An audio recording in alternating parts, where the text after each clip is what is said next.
Hi everyone, my name is Pia Nicole from BSN 111H, and today I am going to be assessing the eye of my client. This is to determine the visual clarity or sharpness of vision of a patient. Now let's proceed for the pre-introductory phase. Number 1, review the client's medical record if available. This is done in order for the nurse to know the previous medical history of the patient and to provide focus of the physical assessment of the patient. Okay, so I have here the previous medical record of my patient. Then after that, determine the scope of assessment, prepare the necessary equipment. This is done to conserve time and energy. So the pieces of equipment I have here is the Snellen chart, the opaque card, 2 pieces, the pen light, ball pen, notebook, and the clipboard. And gloves if necessary. So after that, perform a hand washing. This is to prevent the spread of microorganisms. If deemed necessary, we can also wear a non-sterile glove. Now, greet the client politely and his or her companion if around. Introduce yourself and verify the client's identity using the agency protocol. Ask how the client would like to be called during the assessment, and after that, establish rapport with the client. And then, explain the procedure to the client and how he or she can participate during the assessment. Provide the client the opportunity to clarify, ask, or raise any concern. This is done to elicit the cooperation of the client. Good morning, ma'am. How are you today? I'm fine. Okay, so I am Pia Nicole, a student nurse from Davao Doctors College. May I see your wristband, ma'am? And can you please state me your full name and date of birth? Geraldine Abdallah, February 8, 1992. Okay, thank you so much, ma'am. So how would you like me to call you po? Just call me Jackie. Okay, Miss Jackie, today I am going to do an eye assessment, meaning I'm going to check how clear and good your eyesight is.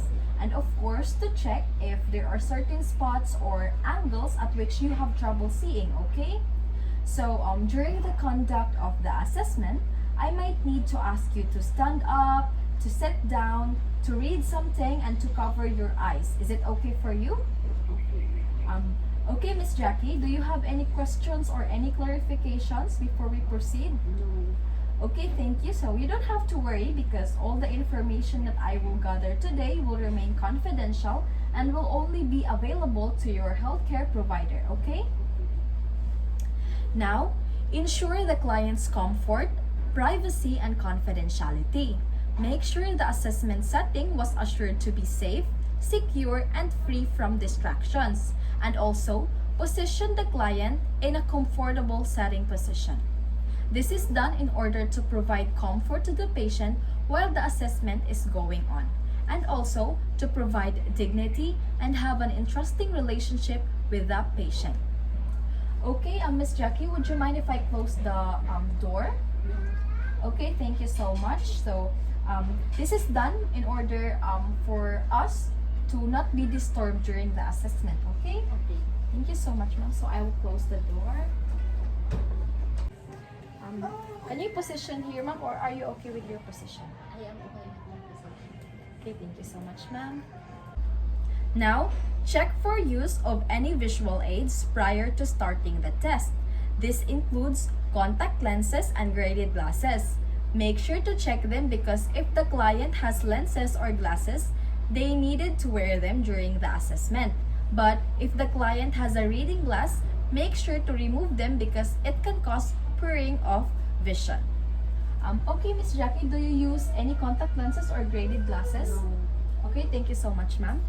Now, have the client stand 20 feet or 6 meters away from the Snellen chart, cover the eye being tested, and ask him or her to read each line until he or she cannot decipher the letters of their direction. Okay, Miss Jackie, can you please stand here? Now, what I want you to do is to use this opaque card to cover first your left eye because you're going to read the letters on the Snellen chart over there using your right eye. and then you're going to read it until the letters that you can still read, and then you will repeat it using this using this opaque card to cover again your right eye, because you're going to read again using your left eye. Okay, then after that you're going to read again with your both eyes. Okay, so you can cover now your left eye. Can you please read now? E C J D A L L I N G Okay. C O M A D Y C A R T O O N S S T U F F F O R T H A E A S I L Y A M U S D E. Okay, thank you so much, ma'am. And for the right eye, you can cover your right eye. A C G D A L L I N G C O M E D Y C A R T O O N S T U F F F O R T H A S I L Y A M U S A D. And you can read now with your both eyes. A C G D E L L I N G C O M A D Y C A R T O O N S S T U F F F O R T H A E S I L Y A M U S A D. Okay, thank you so much, ma'am. Very good. You can sit down. Now record the readings of each eye and both eyes from the smallest line from which the person is able to read one half or more the letters. And then let's proceed for the selected vision tests. Now it is we are going to test for the light perception, hand movements, then counting fingers if necessary, if the client is unable to see even the top line or the 20/200 of the Snellen type chart. Now, ma'am, what I'm going to do is I'm going to raise my hand and you'll tell me how many fingers did I raise, okay? Okay. 1, 2, 3, 5, 2, 1, 5. Okay, thank you so much, ma'am. And then I'm going to point my finger to any direction, and you're going to tell me which direction I am pointing at, okay? Okay. My right side, my left side, up side, down side. Okay, thank you so much, ma'am. Okay, ma'am, so now I'm going to put a light, or you need to tell me if you could see the light and where is the light coming from, okay? Can you position your Thank you so much. I'm going to put the pen light now, okay? Right side, left side, down side, up side. Okay, thank you so much, ma'am. Now, let's proceed for testing for visual field. Face the patient directly at a distance of 60 to 90 centimeter or 2 to 3 feet. Instruct the client to cover the right eye with a card and look directly at your nose. Cover or close eyes directly opposite the client's covered eye and look directly at client's nose. Hold an object such as pen light or pencil. With fingers, extend your arm and move the object into the visual field from various points in the periphery. Note, the object should be at an equal distance from the client and the examiner, which is me. Ask the client to report, then the object moving first spotted.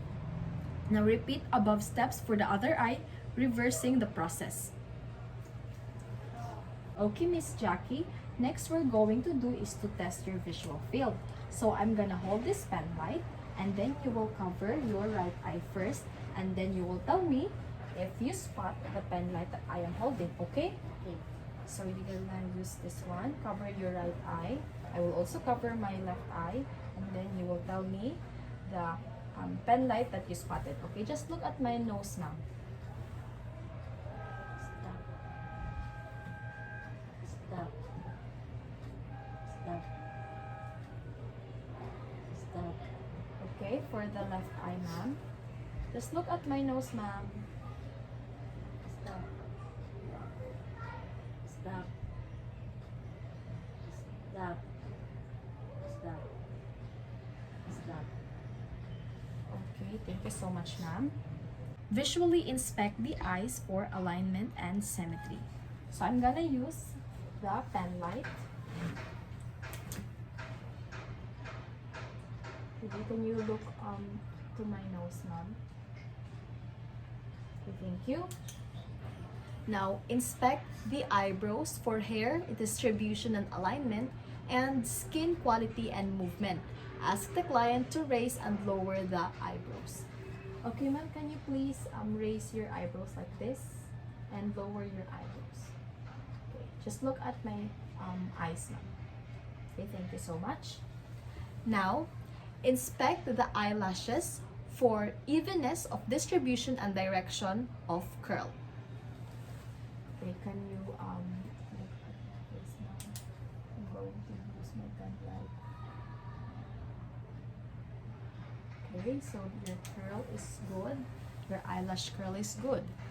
And next, inspect the eyelids for surface characteristics such as skin quality and texture, position in relation to the cornea, ability to blink, and frequency of blinking. Inspect the lower eyelids while the client's eyes are closed. Now, can you please close your eyes for me po? Okay, thank you so much, ma'am. Now, inspect the area over the lacrimal gland and lacrimal sac for swelling.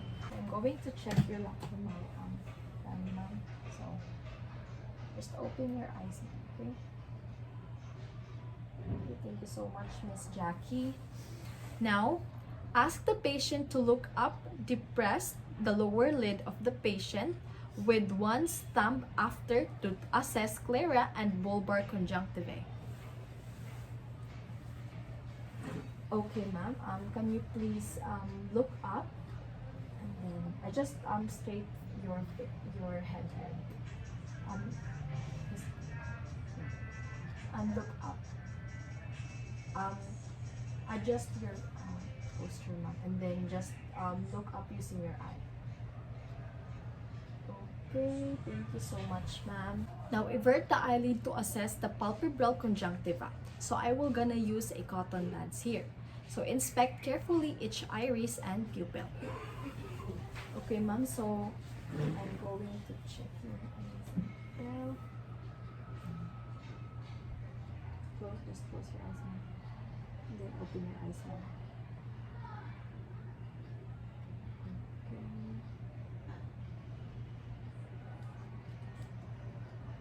Just open your eyes, ma'am. Okay, thank you so much, ma'am. Now, inspect each cornea and lens for opacities or clarity and texture. Shine a pen light from the side toward the eye or shine a pen light at an oblique angle to the eye. And move the light slowly across the corneal surface. Ask the client to look straight ahead while doing so. Okay, Miss Jackie, I'm going to shine a pen light to your eye, okay?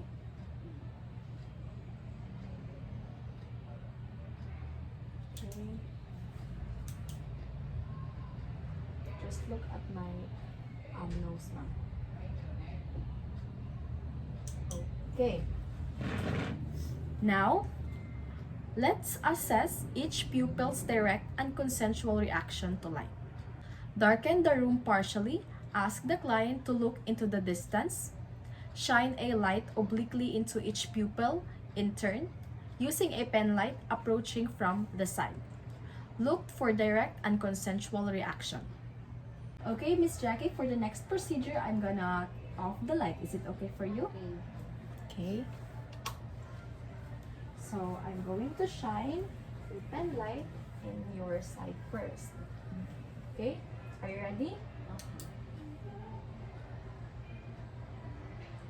Okay, next.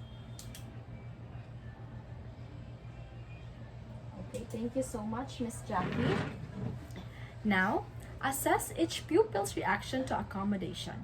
Now, let's proceed for the assessment of each pupil's reaction to accommodation.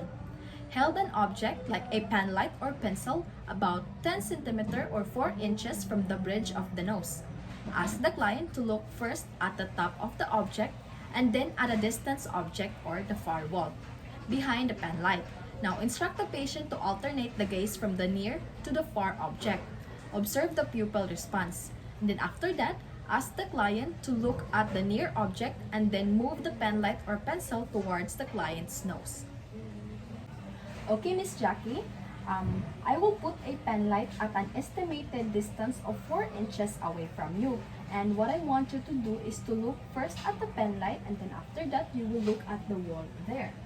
Next I'm going to do is, I will move the pen light towards you. So, you'll just look at the pen light, okay? Okay, so, just look at then you look at the wall. Can you repeat it, ma'am? Look at the pen light and then look at the wall. Thank you so much. Then I'm going to move it, okay? Thank you so much, ma'am. The next I'm going to assess is the ocular alignment arising from the extraocular muscles. So from about 2 feet directly in front of the patient, shine a light onto the patient's eyes and ask the patient to look at it.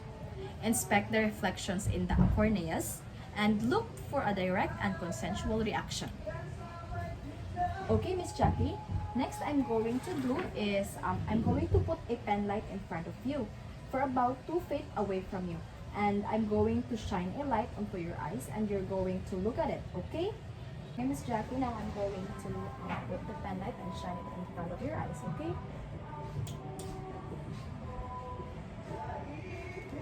So far, it's good. The shine of the pen light is shining both of your eyes. Okay, thank you so much, Miss Jackie.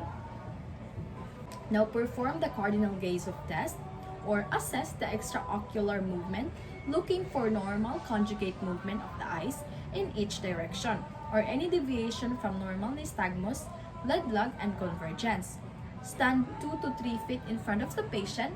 Ask the patient to follow the examiner's or your finger or a pencil while making a wide etch in the air. Look for jerky movement of nystagmus on lateral gaze and on upward gaze. Watch for a rim of sclera between the upper lid and iris as the eye move up and down. Okay, Miss Jackie, now I'm going to stand 2 feet in front of you and you're going to follow my finger and avoid moving your neck, okay? So just use your eyes.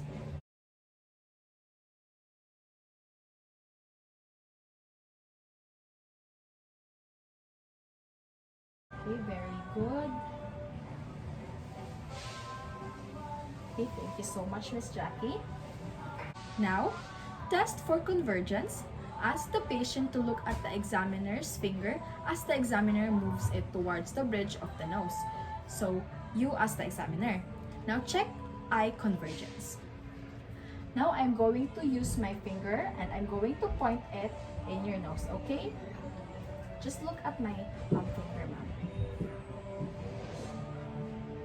Okay, thank you so much. Now, summarize the information obtained during the working phase and discuss findings to the client. Discuss to the client possible plans to resolve health concern if present. Assess for client's understanding of the plan and the need for further teaching. Provide the client the opportunity to clarify, ask, or raise any concern or questions. Okay, Miss Jackie, so these are the summary of the assessment that we took a while ago, okay? So for the visual acuity of your eyes, your right eye has a 20/20 vision as well as your left eye, meaning you can look clearly with your both eyes. And 20/20 is considered normal vision. So for your visual field, you can look easily, clearly, and in your upper side, you have 60 degrees. In your downward field, you have 70 degrees, and then in your nasal field, you have 60 degrees. So the degrees are considered as the measurement when you first spot the object. So for your visual inspection, your eyebrows hair distribution is so far good. It is also symmetrical, and you can also move it up. And down your eyelash, it is slightly curled at the upward, meaning it is normal. You're also able to blink normally for about 15 to 20 per minute, so it's normal. Your lacrimal area, there's no swelling so far and tenderness, meaning it is also normal. We also check for the conjunctiva. It is transparent, and the sclera, it's white. It's normal also. So the palpebral conjunctiva is pinkish and uncongested. The iris and pupil size are equal. The iris color is clear, which is black, and there's no sign of opacity. For the consensual pupillary reaction to light, this is when I shine a light using a pen light towards your eyes. So your both eyes, or your both pupil rather, constrict and dilate, meaning it is highly reactive to light. So for the assessment in pupils reaction to accommodation, your pupils are accommodating, which means it is also normal. Your ocular alignment arising from the extraocular muscle is normal, because there is a direct consensual reaction. So there is a direct consensual reaction. So for the cardinal gaze of test, there is a normal conjunctive movement of the eyes in each direction from the normal nystagmus, lead lag, and convergence. So the last one, the test for convergence for both of your eyes are active. It is considered normal. So you have a very good result, Miss Jackie, so far. So for you to be able to maintain the good condition of your eyes, I suggest using an anti-radiation glasses, just like the same that I use today. It is because it helps to protect your eyes from low frequency microwaves, because it helps and eliminate potential symptoms like fever, headache, fatigue, and dryness. But the most important thing is you can easily do is to listen using gadgets and sleep at least 8 to 10 hours per day and stay hydrated. Okay, so do you have any concern and clarification before we end this assessment, Miss Jackie? No. Okay, thank you so much. So this is all for today, Miss Jackie. Just remember the things that I said earlier and continue to do check up for your eyes to be more healthy. And thank you so much for cooperating, and have a great day. Now, document findings in the client record using printed or electronic forms or checklists supplemented by narrative notes when appropriate. So that is all for my assessment of the eyes return demonstration. This is again Pia Gwenicole Rocalas from BSN 111H. Thank you for watching, and may God bless us always.